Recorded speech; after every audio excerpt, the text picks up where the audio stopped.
ਇਸ ਦਾ ਜਵਾਬ ਇਹ ਹੈ ਕਿ ਗੁਰੂ ਗੋਬਿੰਦ ਸਿੰਘ ਜੀ ਨੇ ਆਪਣੀ ਆਤਮ ਕਥਾ ਵਿੱਚ ਬੜੇ ਸਪਸ਼ਟ ਲਫ਼ਜ਼ਾਂ ਵਿੱਚ ਲਿਖਿਆ ਹੈ ਕਿ ਉਹਨਾਂ ਦੀ ਕੁੱਲ ਰਾਮਚੰਦਰ ਦੇ ਕੁੱਲ ਨਾਲ ਰਲਦੀ ਆ। ਇਹ ਨਹੀਂ ਕਿਹਾ ਕਿ ਸ੍ਰੀ ਗੁਰੂ ਗ੍ਰੰਥ ਸਾਹਿਬ ਜੀ ਵੇਦਾਂ ਵਿੱਚੋਂ ਨਿਕਲੇ ਹਨ। ਇਹ ਨਹੀਂ ਕਿਹਾ ਕਿ ਸਿੱਖ ਧਰਮ ਵੈਦਿਕ ਧਰਮ ਵਿੱਚੋਂ ਨਿਕਲਿਆ ਹੈ।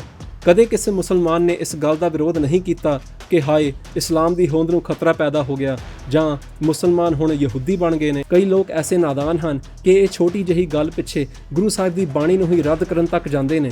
ਅਸੀਂ ਆਪਣੇ ਪਿਤਾ ਗੁਰੂ ਸਾਹਿਬ ਜੀ ਦੀਆਂ ਲਿਖਤਾਂ ਤੋਂ ਮੁਨਕਰ ਨਹੀਂ ਹੋ ਸਕਦੇ। ਕੀ 300 ਸਾਲਾਂ ਤੋਂ ਕੌਮ ਦੇ ਕਿਸੇ ਗੁਰਮੁਖ ਵਿਦਵਾਨ ਮਹਾਂਪੁਰਖ ਸੰਤ ਮਹਾਤਮਾ ਨੂੰ ਪਤਾ ਨਹੀਂ ਸੀ ਲੱਗਿਆ ਕਿ ਦਸਮ ਗ੍ਰੰਥ ਗੁਰੂ ਸਾਹਿਬ ਦੀ ਕਿਰਤ ਨਹੀਂ ਹੈ? ਕੀ ਉਹ ਸਾਰੇ ਅਗਿਆਨੀ ਸਨ?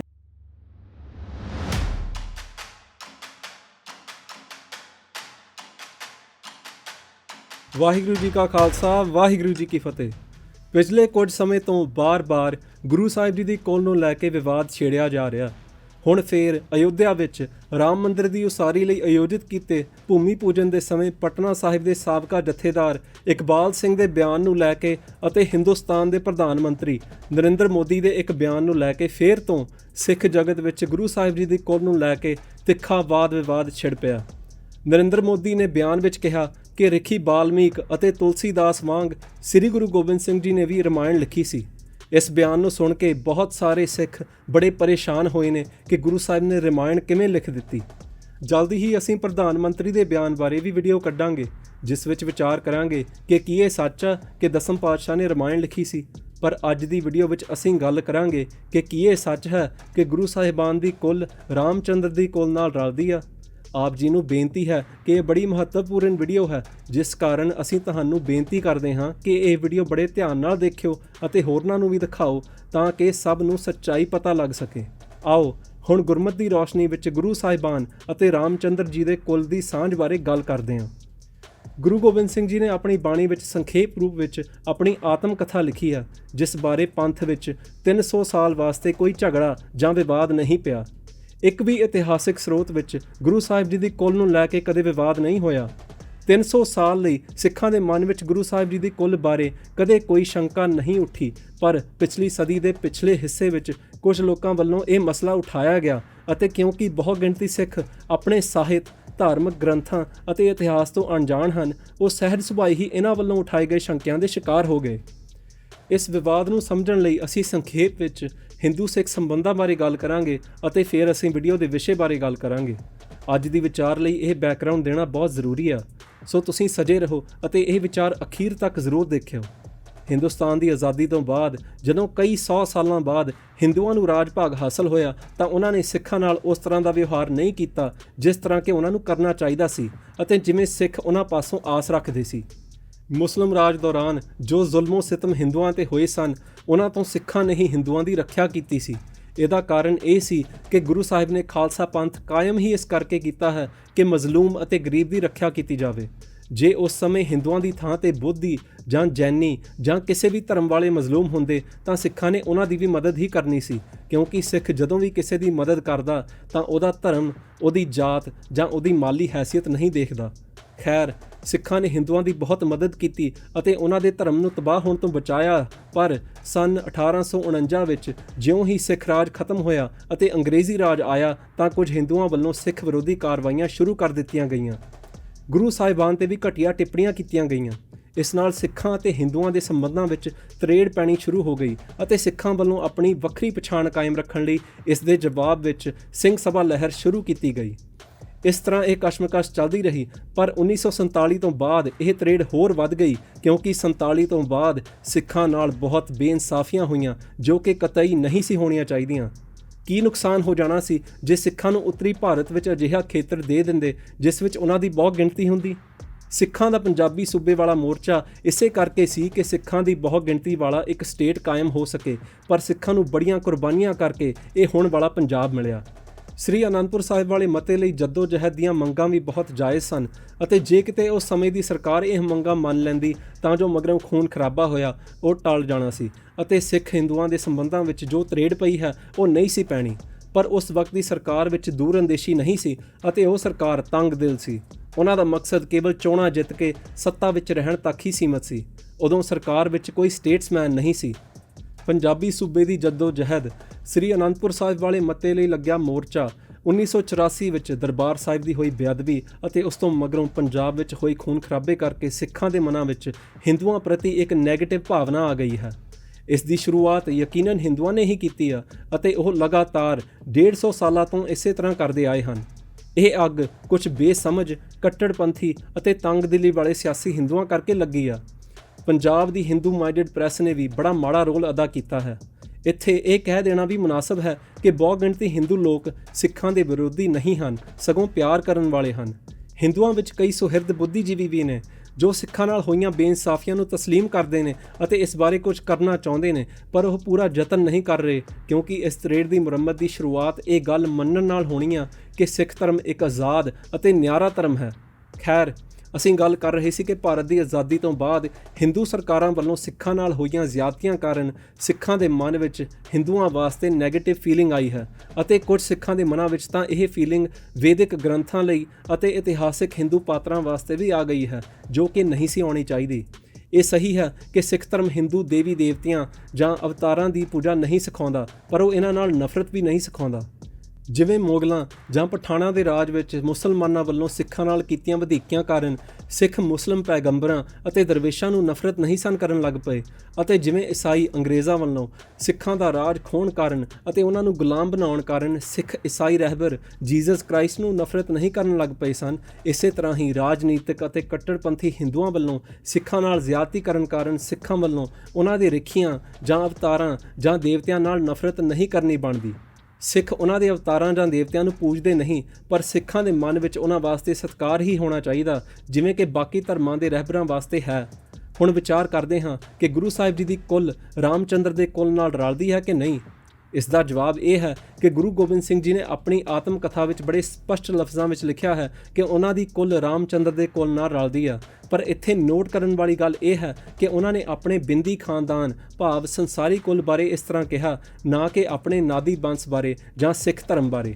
ਸਿੱਖੀ ਦਾ ਆਰੰਭ ਗੁਰੂ ਨਾਨਕ ਸਾਹਿਬ ਤੋਂ ਹੋਇਆ ਹੈ ਅਤੇ ਗੁਰੂ ਨਾਨਕ ਸਾਹਿਬ ਅਕਾਲ ਪੁਰਖ ਦਾ ਰੂਪ ਹਨ, ਜਿਸ ਕਾਰਨ ਸਿੱਖ ਧਰਮ ਦਾ ਆਰੰਭ ਅਕਾਲ ਪੁਰਖ ਤੋਂ ਹੋਇਆ ਹੈ ਅਤੇ ਇਹ ਕਿਸੇ ਹੋਰ ਧਰਮ ਦੀ ਬ੍ਰਾਂਚ ਨਹੀਂ ਹੈ ਅਤੇ ਨਾ ਹੀ ਕਿਸੇ ਧਰਮ ਵਿੱਚੋਂ ਨਿਕਲਿਆ। ਅਕਾਲ ਪੁਰਖ ਨੇ ਆਪਣੇ ਹੁਕਮ ਵਿੱਚ ਦੁਨੀਆ ਦੇ ਉਧਾਰ ਵਾਸਤੇ ਸਿੱਖ ਧਰਮ ਸ਼ੁਰੂ ਕੀਤਾ ਅਤੇ ਸਿੱਖ ਧਰਮ ਦਾ ਆਦ ਨਾ ਰਾਮਚੰਦਰ ਜੀ ਹਨ, ਨਾ ਮੁਹੰਮਦ ਸਾਹਿਬ ਹਨ, ਨਾ ਈਸਾ ਮਸੀਹ ਹੈ, ਨਾ ਮਹਾਤਮਾ ਬੁੱਧ ਅਤੇ ਨਾ ਹੀ ਕੋਈ ਹੋਰ। ਸਿੱਖ ਧਰਮ ਦਾ ਆਰੰਭ ਅਕਾਲ ਪੁਰਖ ਆਪ ਹੈ, ਜੈਸਾ ਕਿ ਗੁਰੂ ਸਾਹਿਬ ਦਾ ਹੁਕਮ ਹੈ, ਆਗਿਆ ਭਈ ਅਕਾਲ ਕੀ ਤਬੈ ਚਲਾਇਓ ਪੰਥ। ਅਕਾਲ ਪੁਰਖ ਦੀ ਆਗਿਆ ਨਾਲ ਖਾਲਸਾ ਪੰਥ ਸ਼ੁਰੂ ਹੋਇਆ ਹੈ। ਜੇ ਖਾਲਸਾ ਪੰਥ ਨਵਾਂ ਧਰਮ ਨਾ ਹੁੰਦਾ ਅਤੇ ਹਿੰਦੂ ਜਾਂ ਕਿਸੇ ਹੋਰ ਧਰਮ ਵਿੱਚੋਂ ਨਿਕਲਿਆ ਹੁੰਦਾ ਤਾਂ ਗੁਰੂ ਸਾਹਿਬ ਨੇ ਇਹ ਨਹੀਂ ਸੀ ਕਹਿਣਾ ਕਿ ਤਬੈ ਚਲਾਇਓ ਪੰਥ। ਸੋ ਇਸ ਪੰਕਤੀ ਤੋਂ ਨਵੇਂ ਧਰਮ ਦੀ ਸ਼ੁਰੂਆਤ ਹੀ ਸਾਬਤ ਹੁੰਦੀ ਹੈ। ਧਰਮ ਦੇ ਇਤਿਹਾਸ ਵਿੱਚ ਅਤੇ ਸੰਸਾਰੀ ਪਰਿਵਾਰ ਦੇ ਇਤਿਹਾਸ ਵਿੱਚ ਬੜਾ ਫਰਕ ਹੁੰਦਾ। ਸਿੱਖ ਧਰਮ ਤਾਂ ਗੁਰੂ ਨਾਨਕ ਸਾਹਿਬ ਨੇ ਸ਼ੁਰੂ ਕੀਤਾ ਹੈ, ਪਰ ਗੁਰੂ ਸਾਹਿਬ ਦਾ ਬੇਦੀ ਕੁਲ ਤਾਂ ਗੁਰੂ ਸਾਹਿਬ ਦੇ ਅਵਤਾਰ ਲੈਣ ਤੋਂ ਪਹਿਲਾਂ ਵੀ ਸੀ। ਸੋ ਇਸ ਬੇਦੀ ਕੁਲ ਦਾ ਜੋ ਪੁਰਾਣਾ ਇਤਿਹਾਸ ਹੈ ਉਸ ਵਿੱਚ ਅਤੇ ਸਿੱਖ ਧਰਮ ਦੇ ਇਤਿਹਾਸ ਵਿੱਚ ਫਰਕ ਹੈ। ਗੁਰੂ ਸਾਹਿਬ ਨੇ ਬੇਦੀਆਂ ਅਤੇ ਸੋਢੀਆਂ ਦਾ ਇਤਿਹਾਸ ਲਿਖਦਿਆਂ ਕਿਹਾ ਕਿ ਬੇਦੀ ਅਤੇ ਸੋਢੀ ਕੁਲ ਰਾਮਚੰਦਰ ਜੀ ਦੀ ਕੁਲ ਵਿੱਚੋਂ ਹਨ। ਸਮਝ ਨਹੀਂ ਆਉਂਦੀ ਕਿ ਇਸ ਵਿੱਚ ਗੁਰਮਤਿ ਦੇ ਉਲਟ ਕੀ ਗੱਲ ਹੈ। ਗੁਰੂ ਸਾਹਿਬ ਨੇ ਆਖਰ ਕਿਸੇ ਪਰਿਵਾਰ ਵਿੱਚ ਤਾਂ ਜਨਮ ਲੈਣਾ ਹੀ ਸੀ, ਅਤੇ ਜੇ ਉਹ ਪਰਿਵਾਰ ਸ੍ਰੀ ਰਾਮਚੰਦਰ ਜੀ ਦੇ ਕੁਲ ਵਾਲਾ ਹੈ ਤਾਂ ਇਸ ਵਿੱਚ ਕੀ ਸਮੱਸਿਆ ਹੈ। ਕੀ ਇਹ ਜ਼ਿਆਦਾ ਬਿਹਤਰ ਹੋਣਾ ਸੀ ਕਿ ਗੁਰੂ ਸਾਹਿਬ ਦਾ ਖਾਨਦਾਨ ਮੁਹੰਮਦ ਸਾਹਿਬ ਦੇ ਕੁਰੈਸ਼ੀ ਕਬੀਲੇ ਨਾਲ ਰਲਦਾ ਹੁੰਦਾ ਜਾਂ ਰਾਵਣ ਦੇ ਬ੍ਰਾਹਮਣ ਕੁਲ ਨਾਲ ਰਲਦਾ ਹੁੰਦਾ। ਗੁਰੂ ਸਾਹਿਬ ਨੇ ਜਿਸ ਪਰਿਵਾਰ ਵਿੱਚ ਅਵਤਾਰ ਲਿਆ ਸੀ ਉਸ ਪਰਿਵਾਰ ਦੇ ਲੋਕ ਸਿੱਖ ਨਹੀਂ ਸਨ, ਇਸ ਲਈ ਇਸ ਪਰਿਵਾਰ ਦਾ ਇਤਿਹਾਸ ਯਕੀਨਨ ਗੈਰ ਸਿੱਖ ਹੀ ਹੋ ਸਕਦਾ। ਅਤੇ ਜੇ ਇਸ ਪਰਿਵਾਰ ਦਾ ਪਿਛੋਕੜ ਸੂਰਜਵੰਸ਼ੀ ਛਤਰੀਆਂ ਵਾਲਾ ਹੈ ਅਤੇ ਰਾਮਚੰਦਰ ਜੀ ਨਾਲ ਰਲਦਾ ਤਾਂ ਇਸ ਨਾਲ ਸਿੱਖੀ ਦੀ ਕੀ ਹਾਨੀ ਹੋ ਜਾਂਦੀ ਆ। ਹੁਣ ਕਈ ਵੀਰ ਇਹ ਸਵਾਲ ਕਰਨਗੇ ਕਿ ਗੁਰੂ ਸਾਹਿਬ ਨੇ ਆਪਣੇ ਗੈਰ ਸਿੱਖ ਕੁਲ ਦਾ ਇਤਿਹਾਸ ਕਿਉਂ ਲਿਖਿਆ। ਇਸ ਦਾ ਜਵਾਬ ਹੈ ਕਿ ਜਦੋਂ ਆਤਮ ਕਥਾ ਜਾਂ ਕਿਸੇ ਹੋਰ ਦਾ ਜੀਵਨ ਚਰਿੱਤਰ ਲਿਖਿਆ ਜਾਂਦਾ ਹੈ ਤਾਂ ਉਸ ਵਿੱਚ ਜ਼ਰੂਰ ਉਸ ਪਰਿਵਾਰ ਦੇ ਮੁੱਢਲੇ ਇਤਿਹਾਸ ਦਾ ਜ਼ਿਕਰ ਹੁੰਦਾ ਹੈ ਕਿ ਉਹ ਕੈਸਾ ਸੀ ਅਤੇ ਕਿੱਥੋਂ ਆਇਆ ਸੀ। ਆਪਣਾ ਇਤਿਹਾਸ ਲਿਖਦਿਆਂ ਹੋਇਆਂ ਆਪਣੇ ਮਾਪਿਆਂ ਬਾਰੇ, ਆਪਣੇ ਪੂਰਵਜਾਂ ਬਾਰੇ, ਆਪਣੇ ਪਿੰਡ ਬਾਰੇ, ਆਪਣੇ ਸ਼ਹਿਰ ਬਾਰੇ ਲਿਖਣਾ ਇੱਕ ਨੈਚੁਰਲ ਗੱਲ ਹੈ। ਪ੍ਰੋਫੈਸਰ ਸਾਹਿਬ ਸਿੰਘ ਨੂੰ ਸਭ ਸ਼ੰਕਾਵਾਦੀ ਮੰਨਦੇ ਨੇ। ਉਹਨਾਂ ਦੀ ਸਵੈ ਜੀਵਨੀ ਹੀ ਪੜ੍ਹ ਲਵੋ, ਉਸ ਵਿੱਚ ਪ੍ਰੋਫੈਸਰ ਸਾਹਿਬ ਬੜੇ ਵਿਸਥਾਰ ਨਾਲ ਆਪਣੀ ਕੁੱਲ ਬਾਰੇ ਜੋ ਕਿ ਹਿੰਦੂ ਸੀ ਉਸ ਬਾਰੇ ਦੱਸਦੇ ਨੇ। ਉਹ ਆਪਣੇ ਪਿੰਡ ਬਾਰੇ ਅਤੇ ਆਪਣੇ ਸ਼ਹਿਰ ਬਾਰੇ ਵੀ ਲਿਖਦੇ ਨੇ। ਉਹਨਾਂ ਦੇ ਗੈਰ ਸਿੱਖ ਇਤਿਹਾਸ ਦੇ ਲਿਖਣ ਕਾਰਨ ਕੀ ਸਾਨੂੰ ਉਹਨਾਂ ਦੇ ਸਿੱਖੀ ਜੀਵਨ 'ਤੇ ਸ਼ੰਕਾ ਕਰਨਾ ਚਾਹੀਦਾ? ਅਸੀਂ ਇਸ ਦੇ ਕਤਈ ਉਲਟ ਨਹੀਂ ਹਾਂ ਅਤੇ ਸਮਝਦੇ ਹਾਂ ਕਿ ਪ੍ਰੋਫੈਸਰ ਸਾਹਿਬ ਨੇ ਆਪਣੇ ਗੈਰ ਸਿੱਖ ਕੁੱਲ ਬਾਰੇ ਲਿਖ ਕੇ ਕੁਝ ਵੀ ਗਲਤ ਨਹੀਂ ਕੀਤਾ, ਸਗੋਂ ਇਤਿਹਾਸ ਲਿਖਣ ਦਾ ਧਰਮ ਨਿਭਾਇਆ ਹੈ। ਕਿਉਂਕਿ ਜਦੋਂ ਇਤਿਹਾਸ ਲਿਖਿਆ ਜਾਂਦਾ ਤਾਂ ਜਿਸ ਕੁਲ ਵਿੱਚ ਇਨਸਾਨ ਜਨਮ ਲੈਂਦਾ ਹੈ ਉਸ ਬਾਰੇ ਜੇ ਨਾ ਲਿਖਿਆ ਜਾਵੇ ਤਾਂ ਇਤਿਹਾਸ ਅਧੂਰਾ ਰਹਿ ਜਾਂਦਾ। ਤੁਸੀਂ ਕਿਸੇ ਦੀ ਵੀ ਆਤਮ ਕਥਾ ਜਾਂ ਜੀਵਨ ਚਰਿੱਤਰ ਪੜ੍ਹ ਲਵੋ, ਉਸ ਵਿੱਚ ਉਸ ਕੁਲ, ਸ਼ਹਿਰ, ਦੇਸ਼ ਆਦਿ ਬਾਰੇ ਜ਼ਰੂਰ ਜ਼ਿਕਰ ਹੁੰਦਾ ਹੈ ਜਿੱਥੇ ਕਥਾ ਦਾ ਪਾਤਰ ਪੈਦਾ ਹੋਇਆ ਹੋਵੇ। ਸੋ ਇਸੇ ਤਰ੍ਹਾਂ ਸਰਸਰੀ ਹੀ ਗੁਰੂ ਸਾਹਿਬ ਨੇ ਆਪਣੇ ਸੋਢੀ ਬੰਸ ਦੀ ਕਥਾ ਸੁਣਾਈ ਹੈ, ਜੋ ਕਿ ਕਿਸੇ ਵੀ ਤਰ੍ਹਾਂ ਗੁਰਮਤਿ ਦੇ ਉਲਟ ਨਹੀਂ ਹੈ ਅਤੇ ਨਾ ਹੀ ਇਸ ਨਾਲ ਸਿੱਖ ਲਵ ਕੁਸ਼ ਦੀ ਔਲਾਦ ਬਣ ਜਾਂਦੇ ਨੇ, ਕਿਉਂਕਿ ਗੁਰੂ ਸਾਹਿਬ ਨੇ ਤਾਂ ਇਹ ਕਿਤੇ ਨਹੀਂ ਕਿਹਾ ਕਿ ਸਿੱਖ ਲਵ ਕੁਸ਼ ਦੀ ਔਲਾਦ ਹਨ। ਉਹਨਾਂ ਨੇ ਤਾਂ ਆਪਣੇ ਸੰਸਾਰੀ ਖਾਨਦਾਨ ਬਾਰੇ ਕਿਹਾ ਕਿ ਉਹ ਲਵ ਕੁਸ਼ ਨਾਲ ਰਲਦਾ। ਕਈ ਲੋਕ ਐਸੇ ਨਾਦਾਨ ਹਨ ਕਿ ਇਹ ਛੋਟੀ ਜਿਹੀ ਗੱਲ ਪਿੱਛੇ ਗੁਰੂ ਸਾਹਿਬ ਦੀ ਬਾਣੀ ਨੂੰ ਹੀ ਰੱਦ ਕਰਨ ਤੱਕ ਜਾਂਦੇ ਨੇ। ਹੈਰਾਨੀ ਤਾਂ ਉਦੋਂ ਹੁੰਦੀ ਹੈ ਜਦੋਂ ਕਈ ਸਿਆਣੇ ਗੁਰਸਿੱਖ ਵੀ ਇਸ ਵਹਿਣ ਵਿੱਚ ਵਹਿ ਕੇ ਕਹਿੰਦੇ ਨੇ ਕਿ ਬਚਿੱਤਰ ਨਾਟਕ ਜਿਸ ਵਿੱਚ ਗੁਰੂ ਸਾਹਿਬ ਨੇ ਆਪਣੀ ਆਤਮ ਕਥਾ ਲਿਖੀ ਹੈ ਉਹ ਗੁਰੂ ਸਾਹਿਬ ਦੀ ਰਚਨਾ ਹੀ ਨਹੀਂ ਹੈ। ਗੁਰੂ ਸਾਹਿਬ ਇਹਨਾਂ ਵੀਰਾਂ ਨੂੰ ਸਮੱਤ ਬਖਸ਼ਣ ਤਾਂ ਕਿ ਇਹ ਵੀਰ ਕੋਈ ਉਸਾਰੂ ਗੱਲ ਕਰਨ। ਇਸਲਾਮ ਦੇ ਬਾਨੀ ਮੁਹੰਮਦ ਸਾਹਿਬ ਦੀ ਕੁੱਲ ਪਿੱਛੋਂ ਯਹੂਦੀਆਂ ਦੇ ਪੈਗੰਬਰ ਇਬਰਾਹੀਮ, ਜਿਸ ਨੂੰ ਅੰਗਰੇਜ਼ੀ ਵਿੱਚ ਏਬਰਾਹਿਮ ਕਹਿੰਦੇ ਨੇ, ਉਹਦੇ ਨਾਲ ਰਲਦੀ ਆ। ਇਬਰਾਹੀਮ ਦੀ ਦੂਸਰੀ ਪਤਨੀ ਹੈਗਰ ਮਿਸਰ ਯਾਨੀ ਕਿ ਈਜਿਪਟ ਦੀ ਕੁੜੀ ਸੀ ਅਤੇ ਉਹ ਇਬਰਾਹੀਮ ਦੀ ਪਹਿਲੀ ਪਤਨੀ ਸੈਰਾ ਦੀ ਦਾਸੀ ਸੀ। ਖੈਰ, ਹੈਗਰ ਤੋਂ ਇਸਮਾਈਲ ਨਾਂ ਦਾ ਪੁੱਤਰ ਜਨਮਿਆ ਸੀ ਅਤੇ ਇਹੀ ਇਸਮਾਈਲ ਮੁਹੰਮਦ ਸਾਹਿਬ ਦਾ ਵੱਡਾ ਵਡੇਰਾ ਸੀ। ਕਦੇ ਕਿਸੇ ਮੁਸਲਮਾਨ ਨੇ ਇਸ ਗੱਲ ਦਾ ਵਿਰੋਧ ਨਹੀਂ ਕੀਤਾ ਕਿ ਹਾਏ ਇਸਲਾਮ ਦੀ ਹੋਂਦ ਨੂੰ ਖਤਰਾ ਪੈਦਾ ਹੋ ਗਿਆ ਜਾਂ ਮੁਸਲਮਾਨ ਹੁਣ ਯਹੂਦੀ ਬਣ ਗਏ ਨੇ ਆਦਿ। ਇਸੇ ਤਰ੍ਹਾਂ ਹੀ ਈਸਾ ਮਸੀਹ ਭਾਵ ਜੀਸਸ ਕ੍ਰਾਈਸਟ ਯਹੂਦੀਆਂ ਦੇ ਇੱਕ ਰਾਜੇ ਅਤੇ ਪੈਗੰਬਰ ਡੇਵਿਡ, ਜਿਸ ਨੂੰ ਦਾਊਦ ਵੀ ਕਹਿੰਦੇ ਨੇ, ਉਸ ਦੀ ਕੁੱਲ ਵਿੱਚੋਂ ਸੀ। ਪਰ ਕੋਈ ਈਸਾਈ ਇਸ ਗੱਲ ਤੋਂ ਇਨਕਾਰ ਨਹੀਂ ਕਰਦਾ ਅਤੇ ਨਾ ਹੀ ਉਹ ਕਦੇ ਮਹਿਸੂਸ ਕਰਦੇ ਨੇ ਕਿ ਜੀਸਸ ਦਾ ਕਿੰਗ ਡੇਵਿਡ ਦੀ ਕੁੱਲ ਵਿੱਚੋਂ ਹੋਣ ਕਰਕੇ ਸਾਰੇ ਈਸਾਈ ਯਹੂਦੀਆਂ ਦੀ ਔਲਾਦ ਬਣ ਗਏ ਨੇ। ਮਹਾਤਮਾ ਬੁੱਧ ਵੀ ਹਿੰਦੂ ਛਤਰੀਆਂ ਦੀ ਬੜੀ ਵੱਡੀ ਕੁੱਲ ਵਿੱਚੋਂ ਸਨ ਅਤੇ ਉਸ ਦਾ ਜ਼ਿਕਰ ਵੀ ਬੁੱਧ ਸਾਹਿਤ ਵਿੱਚ ਮਾਣ ਨਾਲ ਕੀਤਾ ਜਾਂਦਾ ਹੈ, ਪਰ ਕੋਈ ਬੋਧੀ ਇਸ ਨਾਲ ਪਰੇਸ਼ਾਨ ਨਹੀਂ ਹੁੰਦਾ। ਸਮਝ ਨਹੀਂ ਆਉਂਦੀ ਕਿ ਜੇ ਗੁਰੂ ਸਾਹਿਬ ਦੇ ਬੇਦੀ ਜਾਂ ਸੋਢੀ ਕੁੱਲ ਸ੍ਰੀ ਰਾਮਚੰਦਰ ਦੀ ਕੁੱਲ ਨਾਲ ਰਲ ਜਾਂਦੇ ਨੇ ਤਾਂ ਇਸ ਵਿੱਚ ਗੁਰਮਤਿ ਦੇ ਉਲਟ ਕੀ ਹੈ? ਉਲਟ ਤਾਂ ਹੋਣਾ ਸੀ ਜੇ ਇਹ ਕਿਹਾ ਜਾਂਦਾ ਕਿ ਗੁਰੂ ਸਾਹਿਬ ਦਾ ਗੁਰਮਤਿ ਧਰਮ ਭਾਵ ਸਿੱਖੀ ਧਰਮ ਹਿੰਦੂਆਂ ਵਿੱਚੋਂ ਨਿਕਲਿਆ, ਪਰ ਇਸ ਤਰ੍ਹਾਂ ਤਾਂ ਕਿਤੇ ਨਹੀਂ ਲਿਖਿਆ। ਹੁਣ ਆਪਾਂ ਗੱਲ ਕਰਦੇ ਹਾਂ ਉਹਨਾਂ ਲੋਕਾਂ ਦੀ ਜੋ ਗੁਰੂ ਸਾਹਿਬ ਜੀ ਦੀ ਇਸ ਲੇਖਣੀ ਨੂੰ ਆਪਣੇ ਜ਼ਾਤੀ ਮਫਾਦਾਂ ਲਈ ਅਤੇ ਰਾਜਨੀਤਿਕ ਆਕਿਆਂ ਨੂੰ ਰਿਝਾਉਣ ਲਈ ਗਲਤ ਰੰਗਤ ਦੇ ਕੇ ਵਰਤਦੇ ਹਨ। ਉਹਨਾਂ ਨੂੰ ਇਹ ਗੱਲ ਸਮਝਣੀ ਚਾਹੀਦੀ ਆ ਕਿ ਸਿੱਖ ਕੌਮ ਇੱਕ ਨਿਆਰੀ ਅਤੇ ਅਲੱਗ ਕੌਮ ਹੈ। ਸਿੱਖ ਕੌਮ ਦਾ ਆਪਣੀਆਂ ਗੁਆਂਢੀ ਕੌਮਾਂ ਨਾਲ ਪਿਆਰ ਵਾਲਾ ਸੰਬੰਧ ਹੀ ਫੱਬਦਾ, ਪਰ ਇਹ ਪਿਆਰ ਵਾਲਾ ਸੰਬੰਧ ਉਹਨਾਂ ਕੌਮਾਂ ਦਾ ਹਿੱਸਾ ਬਣ ਕੇ ਨਹੀਂ ਬਣ ਸਕਦਾ। ਗੁਰੂ ਸਾਹਿਬ ਨੇ ਇਹ ਲਿਖਿਆ ਹੈ ਕਿ ਉਹਨਾਂ ਦਾ ਸੰਸਾਰੀ ਕੁੱਲ ਸ੍ਰੀ ਰਾਮਚੰਦਰ ਦੀ ਕੁੱਲ ਨਾਲ ਰਲਦਾ, ਪਰ ਇਹ ਨਹੀਂ ਕਿਹਾ ਕਿ ਉਹਨਾਂ ਦਾ ਸਿਧਾਂਤ ਵੀ ਉਹਨਾਂ ਨਾਲ ਰਲਦਾ। ਇਹ ਨਹੀਂ ਕਿਹਾ ਕਿ ਸ੍ਰੀ ਗੁਰੂ ਗ੍ਰੰਥ ਸਾਹਿਬ ਜੀ ਵੇਦਾਂ ਵਿੱਚੋਂ ਨਿਕਲੇ ਹਨ। ਇਹ ਨਹੀਂ ਕਿਹਾ ਕਿ ਸਿੱਖ ਧਰਮ ਵੈਦਿਕ ਧਰਮ ਵਿੱਚੋਂ ਨਿਕਲਿਆ ਹੈ। ਸੋ ਜੇ ਕੋਈ ਦਿਮਾਗੀ ਵੱਲ ਫਰੇਬ ਵਰਤ ਕੇ ਇਹ ਸਾਬਤ ਕਰਨ ਦੀ ਕੋਸ਼ਿਸ਼ ਕਰਦਾ ਹੈ ਕਿ ਸਿੱਖ ਧਰਮ ਹਿੰਦੂ ਧਰਮ ਵਿੱਚੋਂ ਨਿਕਲਿਆ ਹੈ ਤਾਂ ਉਹ ਗਲਤ ਹੈ ਅਤੇ ਉਸ ਦਾ ਵਿਰੋਧ ਹੋਣਾ ਚਾਹੀਦਾ। ਪਰ ਅਜਿਹੇ ਲੋਕਾਂ ਦੇ ਸ਼ਰਾਰਤ ਭਰੇ ਬਿਆਨਾਂ ਕਰਕੇ ਅਸੀਂ ਆਪਣੇ ਪਿਤਾ ਗੁਰੂ ਸਾਹਿਬ ਜੀ ਦੀਆਂ ਲਿਖਤਾਂ ਤੋਂ ਮੁਨਕਰ ਨਹੀਂ ਹੋ ਸਕਦੇ। ਜੇ ਦਸਮ ਗ੍ਰੰਥ ਦੇ ਉਲਟ ਹੋ ਜਾਵਾਂਗੇ ਤਾਂ ਸਾਡਾ ਅੱਧਾ ਨਿਤਨੇਮ ਹੀ ਖਤਮ ਹੋ ਜਾਵੇਗਾ। ਸਾਡੀਆਂ ਪ੍ਰਾਣਾਂ ਤੋਂ ਪਿਆਰੀਆਂ ਬਾਣੀਆਂ ਜਿਵੇਂ ਕਿ ਸ੍ਰੀ ਜਾਪ ਸਾਹਿਬ, ਸ੍ਰੀ ਬੇਨਤੀ ਚੌਪਈ ਸਾਹਿਬ, ਅਕਾਲ ਉਸਤਤ ਆਦਿ ਤੋਂ ਅਸੀਂ ਵਿਛੜ ਜਾਵਾਂਗੇ। ਸਾਡੀ ਅੰਮ੍ਰਿਤ ਛਕਾਉਣ ਦੀ ਮਰਿਆਦਾ ਖਤਮ ਹੋ ਜਾਊਗੀ। ਸਾਡੀ ਸਾਰੀ ਰਵਾਇਤ ਹੀ ਮੁੱਕ ਜਾਊਗੀ।